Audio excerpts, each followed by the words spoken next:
सभी को नमस्ते। प्रेस तलर भाई और बहनों, आइए हम लोग परमेश्वर की जीवित वचन को देखेंगे। निर्गमन का पुस्तक अध्याय 20 का हम लोग एक से आगे देखते जाएंगे। देखिए लिखा गया यहाँ पर कि मैं आप लोगों के लिए पढ़ना चाहूँगी। तो परमेश्वर ने ये सब वचन कहे, मैं तेरा परमेश्वर यहोवा हूँ, जो तुझे दासत्व के घर अर्थात मिस्र देश से निकाल लाया है। तू मुझे छोड़ दूसरों को ईश्वर करके ना मानना। तो अपने लिए कोई मूर्ति खोद कर ना बनाना, ना किसी के प्रतिमा बनाना जो आकाश में है या पृथ्वी पर या पृथ्वी के जल में है। तो उसको दंडवत ना करना और ना उसकी उपासना करना, क्योंकि मैं तेरा परमेश्वर यहोवा जलन रखने वाला परमेश्वर हूँ।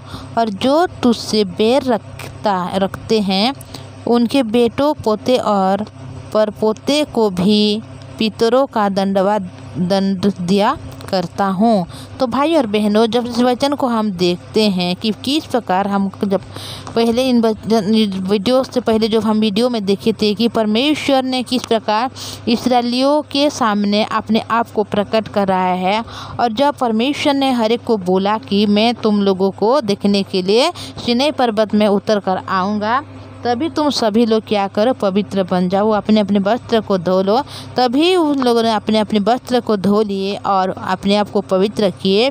तभी परमेश्वर ने सीनै पर्वत की चोटी में जाके वहाँ पर रहा। उसी समय मूसा ने उनके पर्वत में गया और जब चारों ओर में उन लोग बाड़ा को बांध दिए थे ताकि उन लोग उस पर्वत के पास ना जा सके और उनको ना छू सकें, क्योंकि अगर कोई उनको छू लेगा तो वो क्या करेगा, मारा डाला जाएगा। जिस वजह से अब यहोवा ने पहले से उन लोगों को बोल दिया था। और तभी उन लोगों के सामने परमेश्वर ने आग सा उनके सामने में प्रकट हो रहे हैं और चारों ओर क्या हो रहा है, भट्टी के जैसा धुआं निकल रहा है। जो पहाड़ सीनै का पहाड़ है, वह जो पर्वत है, उस पर्वत में क्या हो रहा था, वह मतलब पर्वत भी हिल गया था, क्योंकि परमेश्वर इतना महान है, इतना शक्तिमान है, उतना बड़ा परमेश्वर है, जिस वजह से एक पर्वत भी यहाँ पर हिल जा रहा है।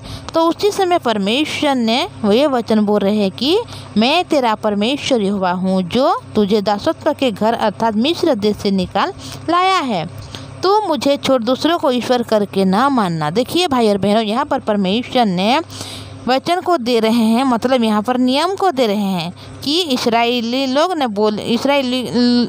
लोग को परमेश्वर ने बोला था, अगर तुम लोग मेरे विधि को पालन करोगे तो मैं तुम लोगों को मैं अपना निजी धन बनाऊंगा बोल के, और मैं अपनी पवित्र जाति ठहराऊंगा। तो इसी वजह से उन लोगों ने बोले थे कि हाँ प्रभु, हम लोग क्या करेंगे, नित्य तेरे हर एक वचन को हम लोग पालन करेंगे बोले थे।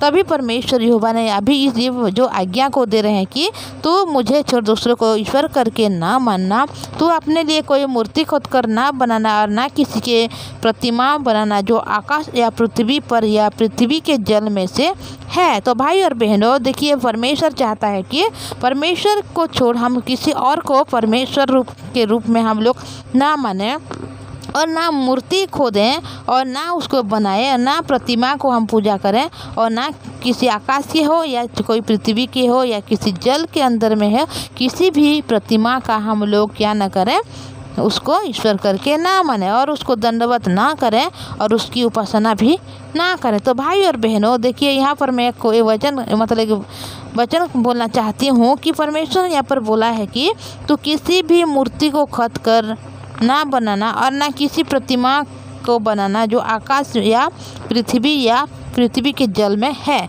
तो भाई और बहनों, देखिए जब हम परमेश्वर को जानते हैं, परमेश्वर के लोग हैं, तो हम लोग जो फोटो है, यीशु मसीह का जो फोटो है, हम उनको भी जाके क्या करते हैं, उनके सामने में जाके उपासना करते हैं। और हम लोग क्रस को भी जब हम देखते हैं तो अपने गले में डाल देते हैं और उसकी भी उपासना करते हैं।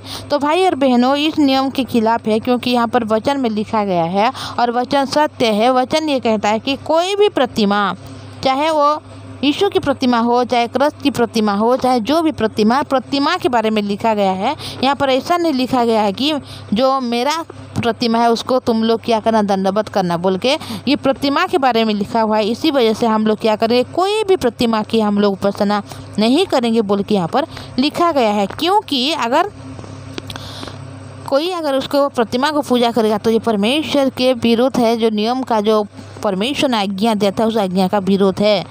क्योंकि परमेश्वर ने यहाँ पर बोला है कि मैं तेरा यहोवा जलन रखने वाला परमेश्वर हूँ, और जो तुझसे बैर रखते हैं उनको बेटे और पोतों और परपोतों को भी पितरों को दंड दिया करता हूँ, और जो मुझ से प्रेम रखते हैं, मेरी आज्ञाओं को मानते हैं, उन हजारों पर करुणा किया करता हूँ। तो देखिए यहाँ पर परमेश्वर ने बोल रहा है कि जो मुझसे बैर रखते हैं उनके जो बेटे पोते हैं परपते हैं उनको मैं क्या करूँगा, दंड दिया करूँगा, और जो मुझे प्रेम रखता है वह मेरी आज्ञा को मानता है। अगर हम परमेश्वर की इस वचन को मानते हैं तो हम परमेश्वर से प्रेम करते हैं, और उन हजारों पर करुणा किया करता हूँ। तो जो अगर परमेश्वर को उनके वचन को सुनता है, उस वचन को अगर कोई ग्रहण करता है तो परमेश्वर ये बोल रहे हैं कि उन पर करुणा करेगा। तो अपने परमेश्वर का नाम व्यर्थ ना लेना, क्योंकि जो यहोवा का नाम व्यर्थ ले वह उसको निर्दोष ना ठहराएगा। तो देखिए भाई और बहनों, परमेश्वर ने यहाँ पर आज्ञा को दे रहे हैं, और ये जो आज्ञा है इसमें बोल रहे हैं कि तू अपने परमेश्वर के नाम व्यर्थ में ना लेना। और अगर कोई परमेश्वर के नाम को व्यर्थ में लेता है तो वह निर्दोष नहीं ठहरेगा। तो विश्राम दिन को पवित्र मानने के लिए स्मरण रखना।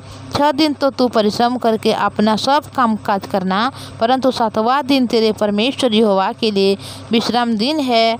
उसमें ना तो तू किसी की भांति का काम काज करना, और ना तेरा बेटा, ना तेरी बेटी, ना तेरा दास, ना तेरी दासी, ना तेरे पशु, ना कोई परदेशी जो तेरे फाटकों के भीतर हो। क्योंकि 6 दिन में यहोवा ने आकाश और पृथ्वी और समुद्र और जो कुछ उसमें है सबको बनाया, और 7वें दिन विश्राम किया। इस कारण यहोवा ने 7वें दिन को विश्राम दिया और विश्राम दिन को आशीष दी और उनको पवित्र ठहराया।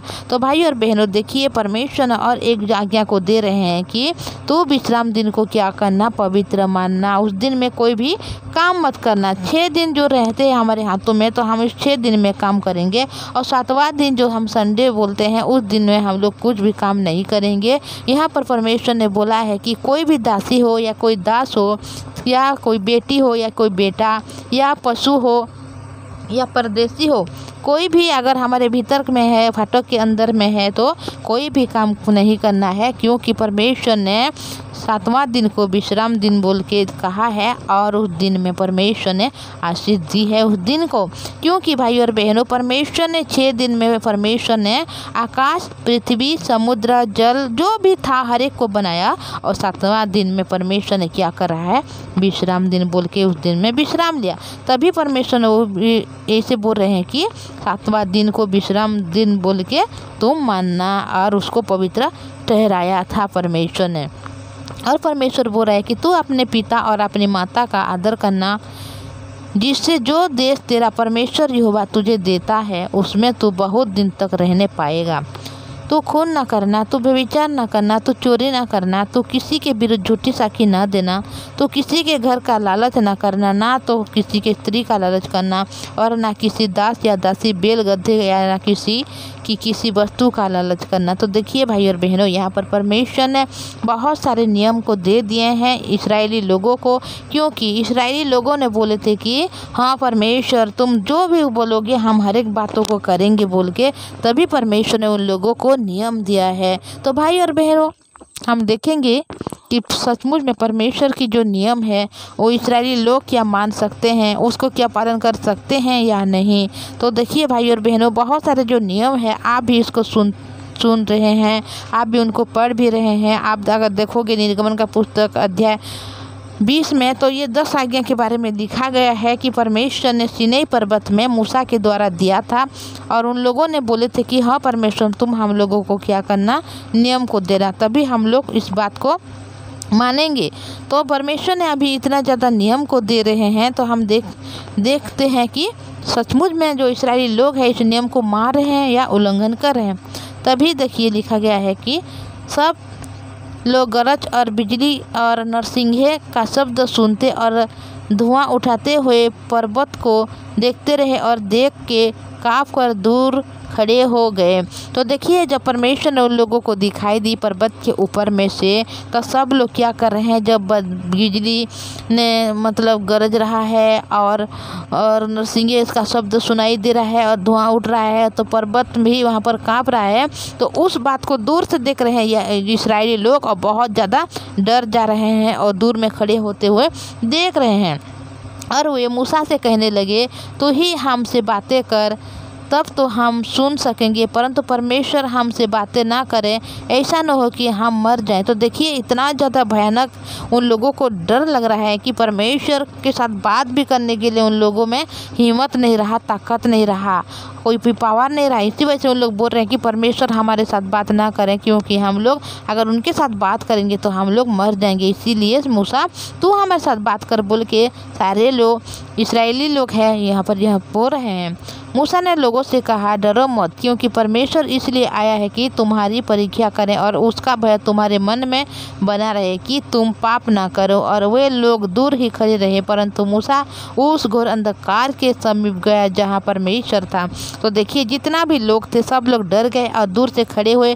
और परमेश्वर के दास ने अभी मूसा बोल रहा है कि मत डरो, क्योंकि परमेश्वर तुम लोगों के पास में आया है, क्योंकि तुम लोग परमेश्वर को भय मानो और परमेश्वर को जानो बोल के। और कोई भी उनके सम्मुख नहीं गया, पर मूसा जो है वह परमेश्वर के सम्मुख गया, जो अंधकार में समीप गया जहाँ परमेश्वर रहता था। तो भाइयों बहनों आगे हम लोग हर एक बातों को धीरे धीरे करके देखेंगे, क्या इस्राएल लोगों के हृदय में अभी डर बना है या नहीं। तो मैं इतना बोलूँगी, मैं आपको एक रिक्वेस्ट करना चाहूँगी, अगर आप इस चैनल पे नहीं आए हैं तो इस चैनल को सब्सक्राइब कीजिए, लाइक और शेयर कीजिएगा। तो प्रार्थना में जाएंगे। पवित्र परमेश्वर पिताजी धन्यवाद करते हूँ आपकी करुणा के लिए प्रभु। जब हम देखते हैं प्रभु वचन में पिता कि आपने पिता परमेश्वर इस्राएल लोगों को पिता 10 आज्ञा दिए हैं कि उन लोग हम लोग मानेंगे बोल के जब बोले हैं प्रभु जी, हाँ पिता परमेश्वर आप महान है प्रभु। ये नियम को आपने दिया है पिता परमेश्वर सारे इस्राएल लोगों के लिए और उन लोग इस वचन को सुने हैं प्रभु जी, हाँ पिता परमेश्वर।